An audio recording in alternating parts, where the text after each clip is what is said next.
मित्रांनो, आज आपण पाहणार आहोत घोड्याचा खरा मालक ही गोष्ट.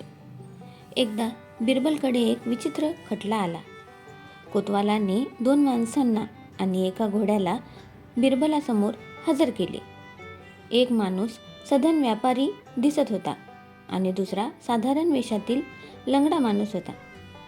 कोतवालाने सांगितले की ही 2 माणसे त्या घोड्यावरून भर चौकात जोरजोरात भांडत होती.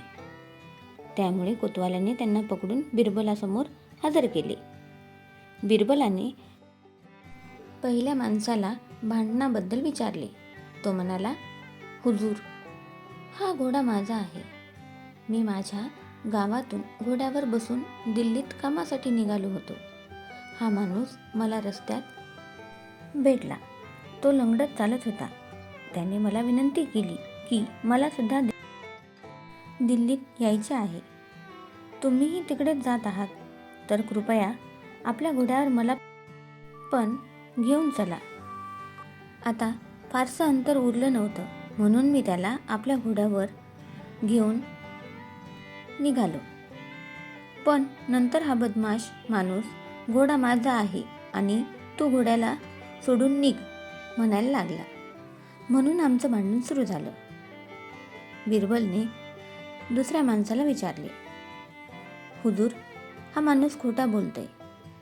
खरं तर मला चालायला त्रास होतो म्हणून मी हा घोडा वापरतो. मी दिल्लीला येत असताना हा माणूस मला भेटला. तो म्हणाला, माझे पाय खूप दुखत आहेत, तर मला दिल्लीपर्यंत घोड्यावर घेऊन चला. मी त्याची विनंती मान्य केली. नंतर तो म्हणायला लागला, हा घोडा माझाच आहे. म्हणून आमचं भांडण सुरू झालं. दोघेही सारखीच हकीकत सांगून दुसऱ्यावर आरोप करत होते. दोघेही परगावचे असल्यामुळे त्यांना ओळखणारे आणि शहानिशा करणारे कोणी नव्हते. बिरबलने त्यांना सांगितले की घोडा इथेच ठेवा आणि उद्या सकाळी परत या, मग मी निकाल देईन.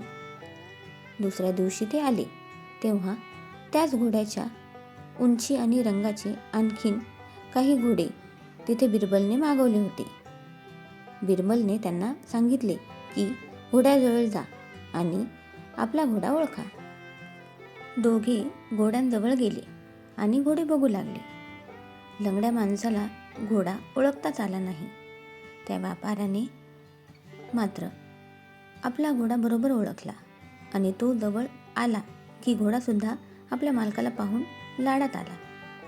बिरबलने घोड्याकरवीच त्याच्या खऱ्या मालकाची ओळख केली होती. बिरबलने व्यापाऱ्याला त्याचा घोडा दिला आणि त्या लंगड्या माणसाला फसवणुकीची शिक्षा दिली.